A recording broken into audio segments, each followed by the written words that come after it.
मानकापूर व परिसरात वटपौर्णिमा उत्साहात साजरी। जन्मोजन्मी हाच पती मिळावा, वडाच्या झाडाला 7 फेऱ्या मारून हाच पती मिळावा म्हणून केली याचना। कर्नाटकी बेंदूर आणि वटपौर्णिमा हे समस्त हिंदू धर्मातील महत्त्वाचे सण असून मानकापूर, कसना, डोनेवाडी, कारदगा, बोरगाव परिसरातील समस्त महिला माता भगिनींनी महिला वर्गाने मोठ्या उत्साहात आज वडाच्या झाडाला 7 फेऱ्या मारत आंबा केळीचा नैवेद्य दाखवून आपला पतिराजा सुरक्षित आणि सुखाने राहू दे यासाठी दिवसभर उपवास करून संसार सुखाचा होऊ दे असा आशीर्वाद मागितला। आज मानकापूर व परिसरामध्ये सगळीकडेच उत्साहाचे वातावरण होते। या वटपौर्णिमा उत्साहाची अपडेट घेतली आहे हिरकणी न्यूजचे कर्नाटक संपादक बबन जामदार मानकापूर यांनी।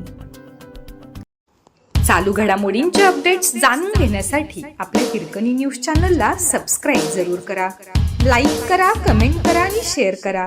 बेल आयकॉनवर प्रेस करा आणि नोटिफिकेशन्स मिळवा।